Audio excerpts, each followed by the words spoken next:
Human resource development. Human resource development is the framework for helping employees develop these personal and organizational skill, knowledge, and ability. It is humanized treatment of the people, create conducive environment for growth. Human resources include such opportunities, coaching, development, mentoring या फिर planning करना. The focus of all aspect was developing the most superior workforce so that organization and the individual employee can accomplishing this goal. Organization have many opportunity for the human resource, and human resource development can be informal as in employee coaching for the manager. So the Dag Hammarskjöld, former secretary of the General United Nations, observed that man is the key to all of the problem, not money. The funds are valuable only when used by the trained and efficient manpower. So the statement very express the importance of human resource. In fact, the very idea of human resource is the conceptual, and there is a need to nourish the human resource by the investing the time. So according to the Peter Drucker, the prosperity, if not the survival of business, depend, but it is the manager of tomorrow. So the human resource should be nurtured. T R Rao ने भी बोला था कि define the human resource as a very elaborate detailed के बारे में बताया था. And goal is the process of development, employees की training, performance appraisal, potential development, all is dependent on the human resource. तो ह्यूमन रिसोर्स से होता क्या है? नरिशमेंट होता है, capacity building, creation the collegial environment, identification of training, individual के क्या गोल्स हैं, assessment and achievements. So human resource development में क्या होता है? पहला ये कि ये मायर्स और पाइगर ने बताया था कि good management means getting efficient result of the people.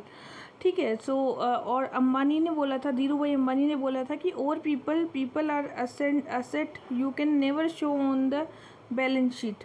ये हमारे एसेट्स हैं, we can't show them on the balance sheet. ठीक है, ये हमारे धीरू भाई जी ने बोला था. So coping with the social transformation, मैंने पहली बुक भी किसी बिजनेस मैन की पढ़ी है तो धीरू भाई जी की ही पढ़ी है. उसके बाद बिल गेट्स की पढ़ी है मैंने. सो दैट इज़ बचपन वाली यादें. Coping with the social transformation, A case study in the United state has revealed that the demands for the goods and services have been increasing with the time and the level of the competition in the market. In this scenario, only those organizations will survive will can meet needs and demands. Coping the technological changes, that is call पोपर ने बोला था कि technological changes के साथ कॉपिंग, nothing is permanent. ठीक है. तो it is law of the nature that will change with the HRD. with scenarios and technological progress. Coping with organization का कैसे चेंज हो रहा है, वैसे वैसे ह्यूमन डेवलपमेंट चेंज होगा. Coping with businesses, increasing the investment, meeting man power and the replacement of the man power. ठीक है. सो इससे meeting the government power, adjusting man power, recruitment करना, placement and training and the gender parity. Recruitment क्या होता है? Recruitment is refer to the process of attracting, screening, selecting qualified person for a job. It is dual connotation. Negative का मतलब होता है कि reject करना जो कि अनफिट है, और पॉजिटिव का मतलब होता है select those who are the fit for the particular job. So recruitment has been defined by the number of the scholar including the Filippo O'Neill. According to this, recruitment is the process of the searching for the prospective employee and simultaneously apply the organization.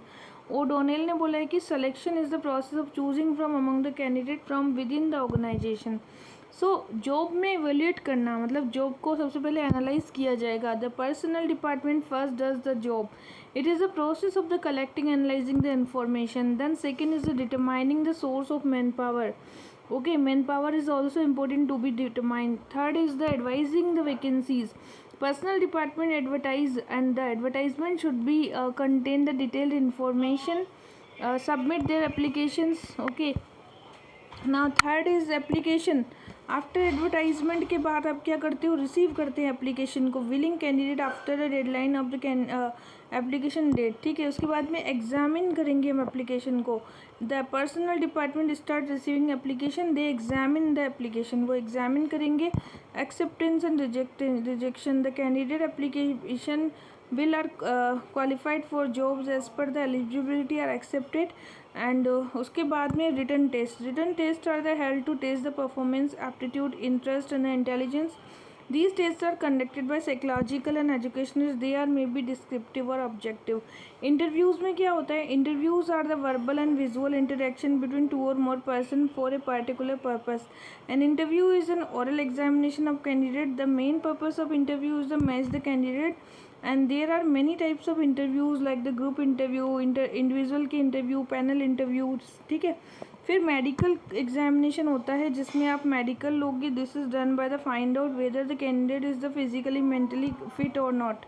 फिर communication होता है. This candidate वो are successful in the medical examination are communicated and confirmation लिया जाता है the candidates वो are willing to join the job the organisation.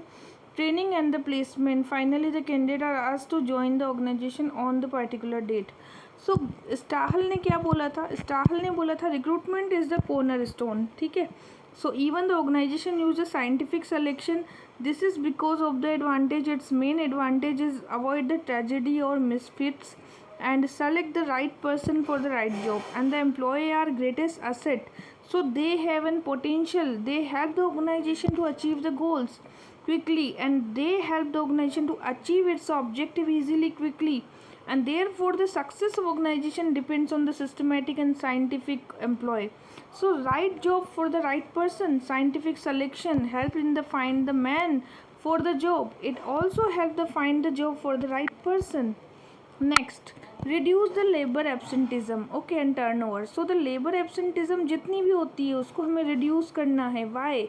Scientific selection policy help to reduce the both labor absenteeism and labor turnover.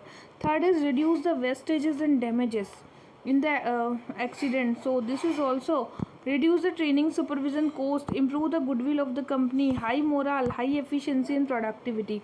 So second ARC ने 10th report दी थी. That was the refurbishing for the personnel administration scaling the new heights. That is important for the recruitment. You need to know about this report. Next one is training. Training is the acquisition of knowledge, skill and competency as result of the teaching of vocational or practical skill and knowledge what relate to the specific useful competency. Training is the specific goal improving the capability and capacity. So Professor Goyal ने बोला है कि training is relatively shorter period exercise which enhance the capacity of a person working in the organization. Training is activity leading to the skill behavior. It is what one wants to life, but it is knowing how to reach it. It's not when one wants to go, but it is knowing how to get there. It's not how one is want to rise, but it is knowing what is of. ठीक है. So L.K. Jha is the former principal secretary to the Lal Bahadur Shastri observed that the administration is they are mad. People can be trained to make them fit for the job. However, it was found the modeling mature mind is difficult. But now objective क्या है? The time is changing. Relationship between training and other management activities also changing. Training is development activity are now equally important with the human resource. Okay, इससे होता क्या है? Human resource का development होगा, utilization होगा resources का, development, skill empower, productivity, organization का culture, climate, environment, quality, morale, image, organization का development, profitability, everything will going to be increase. So types of training क्या है? एक तो होती है इनफॉर्मल ट्रेनिंग, एक होती है formal. Informal training is a training conducted to experience where the formal is the one conducted with the careful planning. Short term training is the one conducted for few weeks and the long term training जो होती है वो more than 6 months की होती है. Pre entry training जो होती है include the education of all school colleges में होता है, जबकि पोस्ट एंट्री ट्रेनिंग जो होती है that is also known the service training which is conducted broaden the general outlook of the vision. जब भी आपका जनरल आउटलुक को अच्छा करना है that is known the post training. Okay, centralised and the departmental conducted in the own employer therefore limited scope होता है, जबकि सेंट्रलाइज ट्रेनिंग जो होती है वो लवासना में होती है, ऑल इंडिया सर्विसेज से रिलेटेड. ओरिएंटेशन ट्रेनिंग होती है कि plays effort to adjust an employ to his organisational and job. उनको एडजस्ट करना, उनको मतलब एक्वेंट करना कि आपका ऑर्गेनाइजेशन कैसा है, आपके कॉन्सेप्ट क्या है एनवायरनमेंट के. स्किल ट्रेनिंग और बैकग्राउंड ट्रेनिंग. स्किल ट्रेनिंग तो वोकेशनल ट्रेनिंग होती है, ठीक है, स्किल से रिलेटेड, जैसे ट्रैफिक पुलिस की होगी. Background training general tenure aims at mental development. तो बैकग्राउंड ट्रेनिंग क्यों दी जाती है? ताकि बच्चे का क्या हो, मेंटल डेवलपमेंट हो. Okay, vestibular training is what training is provided in the both theory and practice, जो कि थ्योरी और प्रैक्टिस दोनों में प्रोवाइड किया जाता है, that is known the vestibular training. So first the trainee are given long lecture, then first and training is given. This type of training is given the Indian foreign services में. तो vestibular training में क्या होता है, theory और practice दोनों ही बढ़ेगी. Circular training, the officers are rotated from one division to another to have experience of overall development. So training is relevant the state public service, ठीक है, तो ओवरऑल डेवलपमेंट के लिए होती है. Refresher training, this type of training is fine tune with the skill of officer, it is provided create the awareness and the achievements. So ये जो refresher training है that is for the tunes of skills and provided create awareness and the changes. Method of training क्या है, तो these are the various method of the training behaviour and the trainer need to understand the pro and con. सबसे पहले cognitive methods होते हैं जिसमें giving the theoretical training, and method of cognitive provide the rules how to do something, written verbal informations. And lecture training, it is one of the oldest method. This is method used to create understanding of topic of influencing the behavior and attitude, and that was lecture is telling someone about something. Lecture is given the enhance the knowledge listener or to give them the theoretical aspect. Training is behalf of incomplete without the lectures. Next, a demonstration. This method is visual display of how something work and how to do something. किस तरीके से करना है. And the example trainers show the training how to perform or how to do task. In other words, this effective demonstration method should be on the accomplishing the discussion of the lecture method. तो कैसे करना है, that is a demonstration.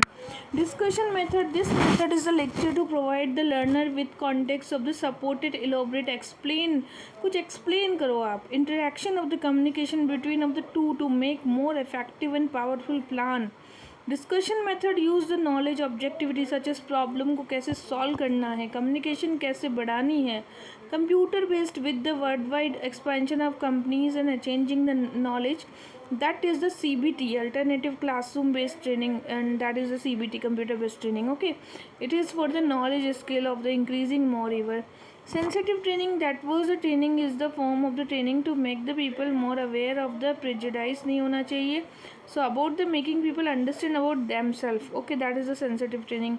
Behavioral method of the more giving the practical training. This various method of the behavioral games and simulation. Games and simulations are structured and sometimes unstructured, but a training game is defined as spiritual activities, and that was the according to the defined setup for making the judgment. Behavioral modeling use the innate inclination for the people to observe to discover how to do new. कैसे आप कुछ नया करना चाहते हैं, that is the behavioural.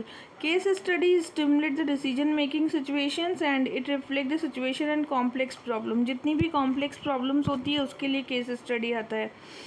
For the IAS, and the types of training is given last stage of the training, and this is method how the effective development of the employee is possible. फिर है उसके बाद में system model. System model में 5 phase होते हैं. सबसे पहले आप एनालाइज करोगे, this is the analysing the identify the training needs and department for requirement who need training and estimate the training. Next step to develop a performance. फिर है design, to design and provide the training for the meet the identified needs. तो analyse करना है, design, develop, implement and evaluate. Develop का मतलब होता है listening the activities, implement का मतलब होता है सिस्टम में क्या हो रहा है उसको इम्प्लीमेंट करना, इवेल्यूएशन का मतलब होता है उसके अचीवमेंट्स कितना है, परफॉर्मेंस कितना है. Training in India, induction training, the employer provided training on the basic element of the job is their duty. It is the quite similar to the orientation program, but it has more scope. The induction training is India as a two. एक तो foundational होती है, एक professional training होती है. फिर है mid career training. This type of training provided when the employee halfway or between the career broaden the vision for outlook. Foundational course होते हैं. Foundational course conducted for the officer trainee to infuse the sense of public service. This course act the bridge between the world, collect the education and govern. It is allow the recruit to understand the nitty gritty of administration. So यहाँ पे trekking, festival, village tours and ये सब होता है. The course is conducted 15 weeks and 3 weeks are dedicated to extra curricular activity.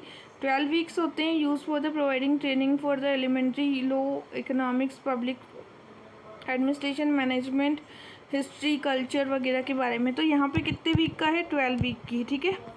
15 week की होती है India में नॉर्मली, रिमेनिंग 12 वीक जो होते हैं टोटल 15 वीक की होगी, ठीक है।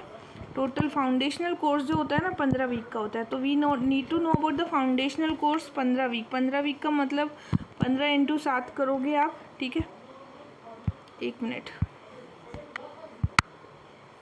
सो मिड करियर हो गया, ट्रेनिंग,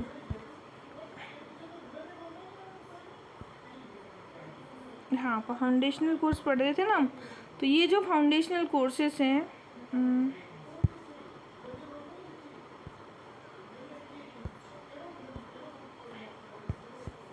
तो हो गया था सारा। सो फाउंडेशनल कोर्स बता रहे थे हमें ना, तो 15 × 7 करोगे, 7 × 5 = 35, 5 × 7 7 7 105 दिन, 90, 4 महीने, लगभग 4 महीने बोल सकते हैं। बट ये 15 वीक की होती है। ये एक्स्ट्रा करिकुलर एक्टिविटीज़ होंगी यहाँ पर। 12 वीक जो है वहाँ पे law economy and public administration से रिलेटेड। फिर है प्रोफेशनल ट्रेनिंग 1 कोर्स, जो कि है railway Vadodara providing training for the all level of the Indian. LBSNAA में India as a premier institution dedicated to the training officer for the IAS officer. फिर है professional training course in Indian administrative service. Professional में 24 weeks की training होती है, जो कि skill और डिस्ट्रिक्ट लाल बहादुर शास्त्री में होती है। ये 24 weeks training programme, 52 weeks sandwich programme होता है। तो 24 वीक की ट्रेनिंग हो गई यहाँ पे डेवलपमेंट, देन 52 वीक का सैंडविच प्रोग्राम होगा, ठीक है। सो लवासना में 24 वीक का होता है, देन उसके बाद में टोटल 52 वीक्स का हो गया यहाँ पे sandwich programme. And 6 week of the training provided at the Lal Bahadur Shastri of the administration. The knowledge gain in the phase 1 is put to practice under a guidance of the training allow for the officer to reflect the knowledge. तो यहाँ पे 76 weeks में 24 weeks की knowledge training होती है, 52 week की district administration से related training होगी, 6 वीक की practice of the knowledge gain by the phase 1, ठीक है। Very mid-career. So mid-career training provides the opportunity to the officer updating their knowledge and their skills and dynamism. It allows officer to learn new skills and opportunity to acquire the knowledge, and this is the officer can develop the job competencies and presence of the attitude required to the newly promoted assigned jobs. So training system of the India was criticized for not having a systematic mid-career. Mid-career is a program was utilized by the senior officer as system for rewards, and the training was not linked to the promotion, but therefore training system India was a reign of Rajiv Gandhi. So the compulsory component, every officer has to undergo 1 week training, that was a 10 to 13 year. In this 1 week training of the officer chosen for the different vertical के लिए जो training होती है, ठीक है। फिर उसके बाद में design of the mid career training was input required, and in this case Indian administrative services change the job profile. They are the usually posted state secretariat, and in this state secretariat hold the middle level primary support, and a competition of the officer are largely posted in the state to central secretariat engage the policy formulation, and therefore it is very essential for the mid career training. फिर mid career training 2007 में has been design to suit the requirement of the IAS officers, and it if training is organized, then all the recruitment of the undergo the training program.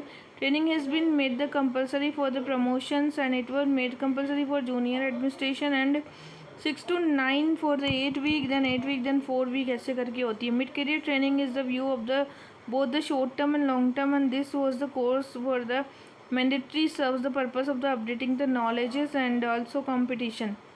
Evaluation कैसे करते हैं?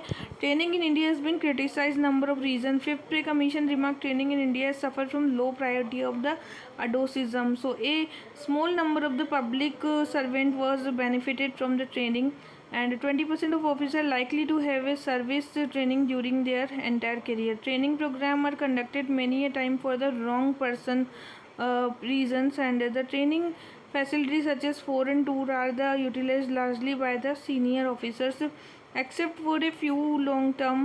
Number of the courses do not correspond to the educational needs. The efforts of this training was development sound missing. Training are not supported the research and environment. So the induction training of program group A officers suffer from the several weaknesses. Low value attached to the foundational courses. The induction training program IAS tend to focus on the predominantly district and the sub-divisional assignments. The minimum value in attached to the training for the senior officer. In the mid-career training system, it has been stipulated promotion will not be given the training. The conventional training program focus largely enhancing the skills, and except for few Group A, there is no structure.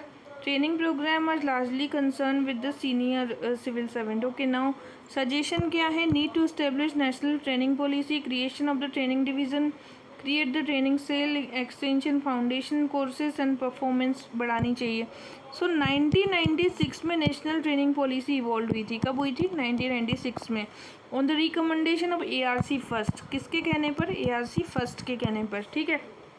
सो इसमें क्या concern है? हमें up to date enhance करना है, professional knowledge को promote करना है, understanding को, सोशो इकोनॉमिकल एनवायरनमेंट को, bringing about the right attitude in the civil servant, responsiveness, commitment. अब ये एटीट्यूड क्या है? Awareness, accountability. It is also emphasising providing assured funding. Funding भी डिपार्टमेंट ने 1.5% of the salary budget is should be solely for the training. कितना? 1.5. ठीक है. फिर है कि training would be imparted to the run the civil servant starting from the lowest to the cutting edge policy making. Yugandhar committee ने mid career training की बात की थी, and that was 12, 20 and 28 year service. आप 12 साल के हो गए, फिर 20 के हो गए, फिर 28 साल की हो गई आपकी सर्विस. आप नहीं, आपकी सर्विस. उस कंडीशन में आपको मिड कैरियर ट्रेनिंग प्रोवाइड की जाएगी, और ये युगांधर कमेटी ने कहा था. फिर सुरेंद्र नाथ कमेटी ने कहा था कि mid career training for the group A. तो केवल ग्रुप ए की बात चले तो वो किसने कहा था? सुरेंद्र नाथ कमेटी ने. ठीक है. Fifth pay commission of India also came the number of suggestions. इसने कहा था कि लिंकेज हो प्राइवेट सेक्टर के साथ में, लिंकेज हो प्लान्स के साथ में, consider the performance, depute the various posted and conduct the refresher training, allow the officer for the outstanding performance. तो रिफ्रेशर ट्रेनिंग की बात किसने कही थी? फिफ्थ पे कमीशन ने कही थी. ये भी ध्यान रखना है. ठीक है.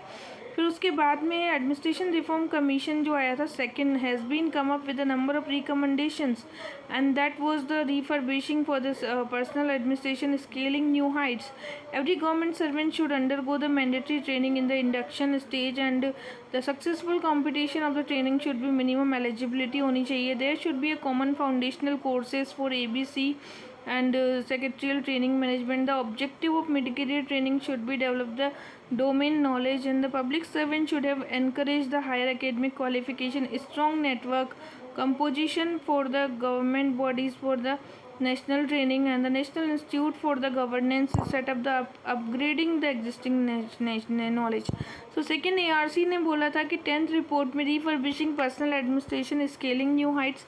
ना उसके बाद का जो टॉपिक है that is the performance appraisal.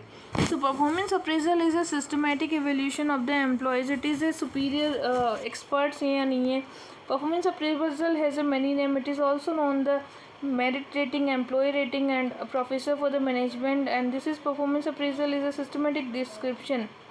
So performance appraisal is the employees merits and regularly loyalty and personality. So this is the particular such as the first rank, second rank, जैसे भी आप आ रहे हो. Performance management system is that to manage align how performance manage the organizational determination, and therefore they improve the performance. So the old method and modern method. Old में तो ranking and graphic ranking में आपको first rank second rank दे देते थे. फिर graphic में आपको very good, good and poor इस तरीके से देते थे. ठीक है. फिर चेकलिस्ट मेथड आया. चेकलिस्ट में क्या करते हैं? आपको behaviour of the job like check the following. Simple checklist में आपको does employ violate the rules, does employ complete the work. So this is the checklist method is simple, convenient and less time and very economical. Critical incident method होता है जिसमें कि आपको ये देखा जाता है कि सुपीरियर को आप कैसे लिख रहे हैं, आप डिफ़िकल्ट वर्क तो नहीं कर रहे हैं. Superior rights brief reports, brief report जो देते हैं ये होता है critical incident method. This report is the salesman so that salesman will the high rating.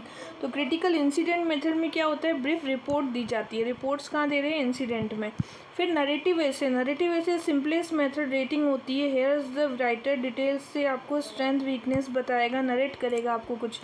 Confidential reports होती हैं जो कि confidential report is close system type of performance appraisal which maintain complete secrecy and it is prepared for the superior end of the year, therefore it is known the annual confidential report also.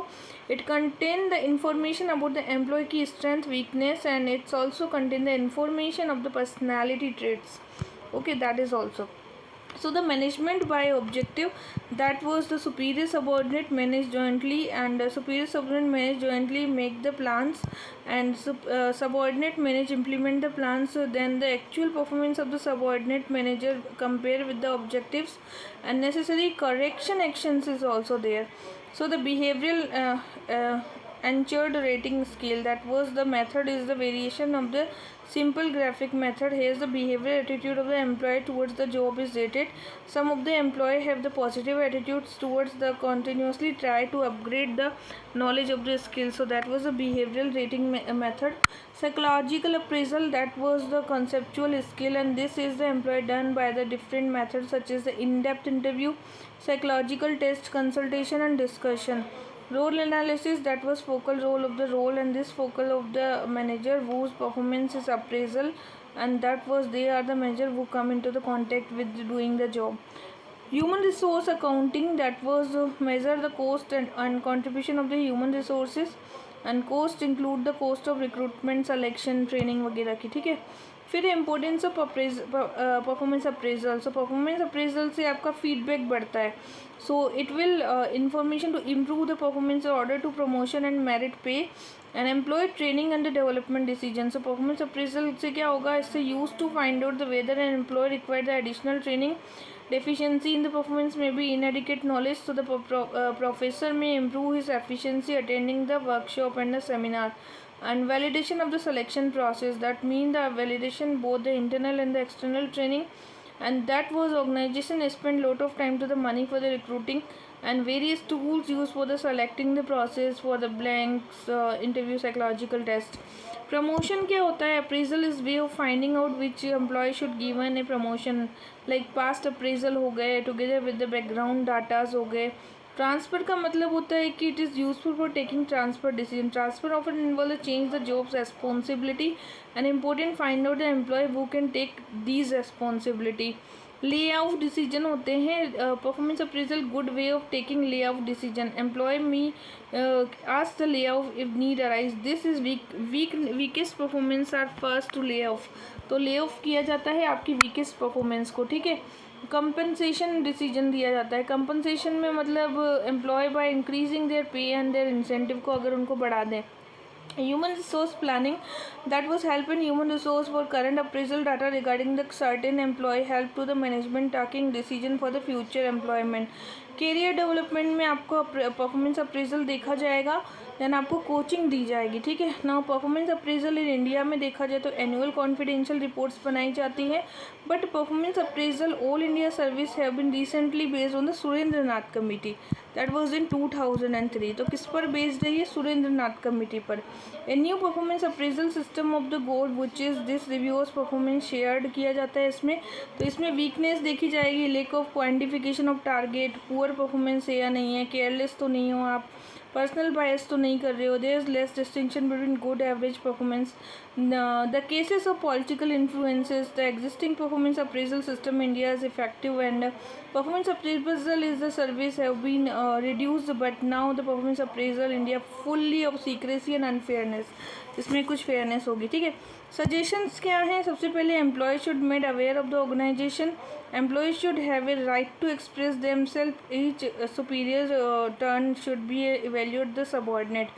तो this is the second ARC की report थी, refurbishing personnel administration new height.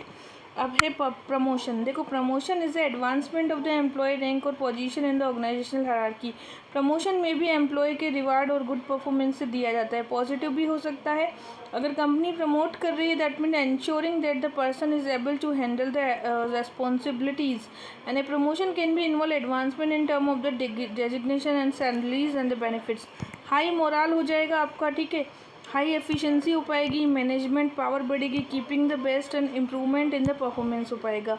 पे and service condition का मतलब होता है कि आपने जितना भी काम किया। तो मिनिमम वेज एक्ट है 1948, इसके अकॉर्डिंग आपको पे एंड सर्विस दी जाती है। Pay and service condition is important for the employ to the every administration. This health and validity of civil service depend on the level of the remuneration. So it is clear that pay offered by the government should be sufficient and salary is always determined on the basis of the input of the education and the training. Equal pay for equal work, parity with the employer for working in different organization. The cost of living is also considered various for this level of the consumer price, economical position, risk involved, and the minimum wage act should be considered. Structure should be designed with and no variation between pay. Fourth pay commission जो था P N Singhal observe that the public sector is not homogeneous unit for the comparison. Fifth pay commission made similar observation regarding the heterogeneous but now there is a no parity. Sixth pay commission B N Shri Krishna made similar observation for the fifth pay commission and observed that equal comparison of the government employee with the service. So there is a profit oriented government service होनी चाहिए and the autonomy होनी चाहिए. ठीक है, to introduce the performance and performance related incentive होना चाहिए. Interest subsidy loan दे दो उसको, providing the voluntary retirement scheme. So six पे कमीशन ने जो रिकमेंडेशन दी थी पीएसयू के लिए इंट्रोड्यूस करना है परफॉर्मेंस सिस्टम को, किसने दिया था? सिक्स पे कमीशन ने. सिक्स पे कमीशन ने क्या बोला था? सबसे पहले परफॉर्मेंस सिस्टम को इंट्रोड्यूस करो, परफॉर्मेंस रिलेटेड इंसेंटिव दो, इंटरेस्ट सब्सिडीज़ या लोन दो और प्रोवाइड द वॉलेंटरी रिटायरमेंट भी देना चाहिए. तो वॉलेंटरी रिटायरमेंट वाला क्वेश्चन आया हुआ है, ये किसने कहा था? सिक्स पे कमीशन ने. A large number of memorandum particular of group A officer mentioning the disparity, but now six पे कमीशन जो था इसने रॉम्प किया था कि कंडक्ट रिसर्च ऑन द, मतलब जमशेदपुर पे एक कंडक्ट रिसर्च हुआ था. The mere comparison of the pay without taking into cognize total package of the allowance benefits available with in the government. The government provide the unparalleled variety of job content, the prestige of involve the making the contribution of the government, job related for the government and the, ये सारी चीज़ें हैं. ठीक है, और next one क्या है? Six पे कमीशन जो थी जिसने cost to company. So it is observed the cost to company in the private sector, and this is the reflection takeaway. So the high starting salary projected to media granted only to a small section of the persons. So there was a technical post भी होती हैं बहुत सारी. Group A post also recommend the government should be flexible for the market and with regard to the higher level contractual system could be applied for attracting the best expertise. So this is all given by the sixth pay commission. फिर कुछ highlights दिए हैं कि हमें salary की जो scale, revise the pay scale from 2006, 4 distinct running पे bands बनाए गए इसमें. ठीक है, मिनिमम सैलरी को भी 6660 कर दिया गया था. उसके बाद में total number of the grades लगाए गए 20 grades spread across. Another form जैसे group A pay band and where annual increment in band will be depending upon the performances. 2.5% will be the higher performance हो गया तो आपका increment हो पाएगा 2.5% का. फिर उसको 3.5 कर दिया था बाद में. ठीक है, तो ये पे स्केल्स दी गई हैं सारी की सारी, इसको आप देख सकते हो कैसे इसमें चेंजेस आए हैं. ठीक है, और ये सारी पे स्केल हैं अभी वर्तमान की भी आप देख सकते हो. अब आप अगला जो हमारा टॉपिक है, ठीक है, अगला जो टॉपिक है हमारा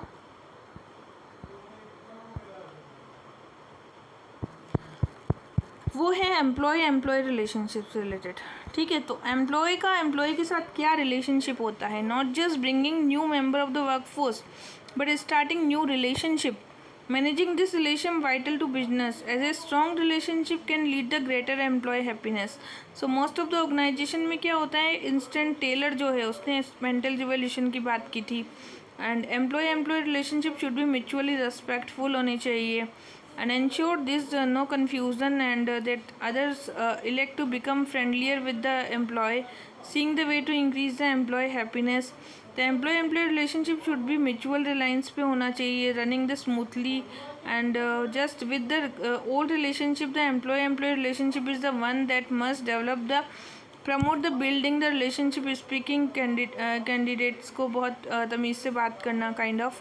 ठीक है, तो इसमें क्या होता है, आपका मोरल बूस्ट होता है, एम्प्लॉय का कमिटमेंट अच्छा हो जाएगा, इथिकल बिहेवियर में आपकी वृद्धि होगी, बेटर कम्युनिकेशन होगा, increasing the overall efficiency. So this mutually relationship between both the party increase the motivation, increase the productivity. So the political variable that was right to form association and right to hartal Administrative में institutional mechanism for the arbitration and negotiation. So right to form the association varies across the country world, and that was the association represent, and this is the similar for the United Kingdom and on. So in India, right to form the association have been Article 19, Part 3rd of the Constitution, that was association is a fundamental right. Article 4 also provides reasonable restriction, and the other 309 legislation can make the law for bring the restrictions. So the association rule law been so there was a imply that the association formed in India have to be the exclusively employees and the represent. So employee becoming a member of the association which is not recognized within 6 months. Further, the government also restrict employee from the becoming members of the de-recognized association. So that's why through there been a number of recommendations of various second pay commission providing the flexibility for the associations. Okay, political right of strike. So United Kingdom no law prohibit right to strike. United Kingdom में मतलब prohibit नहीं किया जाता था. At the same time the service rule observe that stopping the work without proper authentification. So this means the right to strike is illegal है strike करना. तो पहले प्रोहिबिट नहीं होता था लेकिन अभी इलीगल हो गया. United State of America right to strike has been declared illegal by Taft Hartley act 1947 and strengthen. इसको कब इम्प्लीमेंट किया गया? 1955 में. According to the USA the people who go to the strike can be banned and fined होंगे, put to the jail, terminate किया जाएगा. ठीक है. The people join job with the own violation and did not force to so if one consider to support the government then to stand for the government. So there is other way to strike to the ventilate grievances. Therefore right to strike has been made illegal. Okay. Now again क्या हो गया? Institutional mechanism for the arbitration and negotiation. The relation between the employee affect the performance of organization. Therefore it is very important that a good relation maintained होनी चाहिए. ठीक है. तो in United Kingdom में क्या हुआ कि hardly any strike by the government. This may be attributed presence of well establish mechanism. They adopted the Whitley council and this is establish for the nation regional local council. This council represent the both government and employ के बीच में relationships को कैसे maintain रखना है. According to the recommendation advisory council the United States establishing the national level, वहाँ पर भी एक काउंसिल एस्टेब्लिश हुई. From this beginning, the senior staff and class 1, class 2, grade C, and this council are represented the member of the government. And now there was a third pay commission ने एक दिया था joint consultative mechanism national regional local level पर विटले council. And ये विटले council आई कहाँ से थी? This was from the third pay commission. तो ये क्वेश्चन भी पूछा गया है कि विटले काउंसिल का क्या मतलब, कौन से कमीशन से आया था? That was the third pay commission. ठीक है. Therefore 3 council are the national regional and local establishing as per the third pay commission. National council for the 25 members, 60 members chaired by the cabinet secretary. It can meet them many times. and जो second जो committee थी regional वाली उसमें 10 member, फिर 25 member highest थे. Local council में 5 member होते थे एंड ऑपरेट्स करते हैं similarly national and regional. Meanwhile board of arbitration होता है मिनिस्ट्री ऑफ लेबर के अंतर्गत. That was the onwards India has seen nevertheless the relation between the employees India has neither been positive, but there is a lot of scope for this improve the relation. Now grievance redressal क्या है? Political, administrative, bureaucratic and cybernetics. तो political में तो policy या medical matter, administration में laissez faire responsibility and the Adam Smith, bureaucratic में welfare state responsibility by the state, and the cybernetics में 21st century more number of the problem which is required for the IT solution increasing the demand for the accuracy. So 18th century was becoming this state began to interact with the people, and this interaction between the state and people increased remarkably, and that grievances our state has the response addressing the grievances. तो proactive role होना चाहिए, efficient systematic administration होना चाहिए, sensitive responsive administration, streamline administration, confident mutual trust होना चाहिए, spread the cops होना चाहिए. Now the principle of grievance redressal that was democracy, administrative responsibility, organization, and grievance redressal system is meaningful when there is a well established organization and this ensure the coordinated effort for the organization. इसमें होगा legislative, executive, judicial, non state. So these all are important things for the grievance redressal. So सबसे पहले hierarchy है. Hierarchy is the first foremost step for the effective grievance redressal. तो इसमें DOPT हो गया या डिपार्टमेंट ऑफ एडमिनिस्ट्रेटिव रिफॉर्म हो गया या फिर डिपार्टमेंट ऑफ पेंशन हो गया.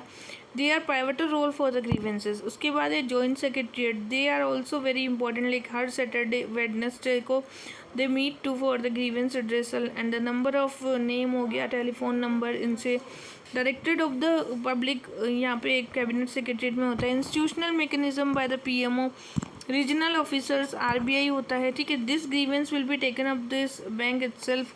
एंड रिकन्सिलिएशंस भी होते हैं. Employ in state insurance commission होता है. And protectorate general of India, that was ministry of labour में है एक protectorate general of India. He also maintain this all. Now grievance cell बनाई गई है. लोकपाल, लोकायुक्ता पता है हमें. और रेगुलेटरी इंस्टीट्यूशंस भी होते हैं जैसे कि कंपटीशन कमीशन, IRDA, ट्राई. ठीक है. तो यहाँ पे रेफ़र किसने किया था ग्रीवेंस को? दिस इज जुडिशियल कंट्रोल की तरह होता है. In the recent pass the non state institution जितने भी है वहाँ पर भी ऐसा, जैसे पब्लिक मीडिया में भी बनाया गया है letters to editor. And the civil society के अंदर भी ऐसी बॉडी बनाई गई है. Administrative culture in India. Administrative culture is a type of the value and orientation and belief that individual carry with in the organization. This Voltaire ने बताया था कि remark is a work vanish vice life, boredom vice and poverty. So there are the numerous scholar of the committees हैं, commission है जो understood करते हैं इसको. Believe that the Indian administration culture is the poor. So the BP Sinha जो थे Indian scholar, he also given about this culture. Okay. So the fifth pay commission, that was government of India is the biggest service organization made by the people who do not have the service orientation. It is the dilatory, feudalistic and the secretive. The administrative belief itself as a ruler aims to the term the conduct. So third pay commission में बोला था 3P की बात की गई इसमें, पे, promotion and privileges. Okay. तो ब्रिटिश लीगेसी है सबसे पहले. ठीक है. ब्रिटिश लीगेसी है. किपलिंग जो है इसने कहा था कि half child and the half brute, the nature of the British colony society was, and society was barbaric थी, ब्रूटल थी बहुत ज़्यादा. तो these implies that British left India in sense society of independence India unable to take care of themselves. ठीक है. तो that was the reason. Second reason है कि सोशल रिलेशंस हमारे अब चेंज होने लग गए धीरे धीरे. New dimensions we get up, emotions change हुए हमारे. फिर आया इंडिया बीइंग वेलफेयर स्टेट. एक वेलफेयर स्टेट का जस्टिस, सोशल जस्टिस की बात आई हमारे यहाँ. प्रोडक्टिविटी को कैसे इंक्रीज़ करेंगे हम, पे और पर्क्स के साथ में सोशल जस्टिस भी कैसे देंगे. कल्चर ऑफ दिस स्ट्राइक और बंस को कैसे बंद करना है. तो 6 पे कमीशन ने, इसमें चिदम्बरम थे फाइनेंस मिनिस्टर. ठीक है. इन्होंने मतलब 6 पे कमीशन ने कहा था कि कैसे आप हड़ताल और इसको बंद कर रहे हैं. तो दिस इज स्ट्राइक से रिलेटेड बात कहाँ पे थी? 6 पे कमीशन में. ठीक है. फिर पुअर लाइफ और मैनेजमेंट था, उसको कैसे हॉलीडे कल्चर हो रखा था. इनअप्रोप्रिएट पर्सनल मैनेजमेंट को भी ठीक करना था. तो कुछ सजेशंस दिए गए. सबसे पहले reduce the number of holidays. तो 6 डे वर्किंग होनी चाहिए. थर्ड पे कमीशन ने ये वाला रिकमेंडेशन दिया था कि आपको हॉलीडेज़ को कम करना है. किसने कहा था? थर्ड पे कमीशन ने. तो ये जो जितने भी कमीशन हैं इनकी रिपोर्ट्स आपको पता होनी चाहिए कि हॉलीडे की बात किसने कही थी. तो ये थर्ड पे कमीशन है. स्ट्राइक हटाएंगे किसने कहा? 6 पे कमीशन ने. ठीक है. Culture, discipline and the commitment होना चाहिए. लेस कमिटेड नहीं होना चाहिए environment. Improve the hygienic condition. 5th के कमीशन ने क्या बोला? अब हाइजीन की बात कौन सी कमीशन ने की थी? दैट वाज द 5th पे कमीशन. ये भी इंपॉर्टेंट चीज़ है. IIT दिल्ली ने भी सजेस्ट किया था, लेकिन 5th पे कमीशन ने हाइजीन की बात की. इंट्रोडक्शन, पेपरलेस ट्रांजेक्शन और एडिकेट लाइटनिंग होनी चाहिए. ठीक है. हेल्प करना है एम्प्लॉयज़ को.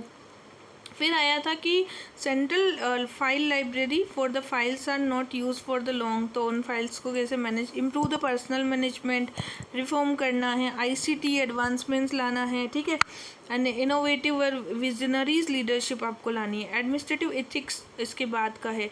एथिक्स का मतलब क्या होता है? देखो, एडमिनिस्ट्रेटिव का मतलब है values, well efficiency of the administration. This common value relate to the it is considered to the no sin. Okay. So this is the Bible mention the people who are not noble, and this is Greek tradition, and the noble of the person men are involved to the stability. So that was the texts are given. Max Weber, Protestant Ethics and the Spirit. the Protestant Christianity, and this was the work according to the work worship. And R.A. Tawny ने दिया था rice of the compilations, Jain and Buddhism में कहा गया है ऐसा.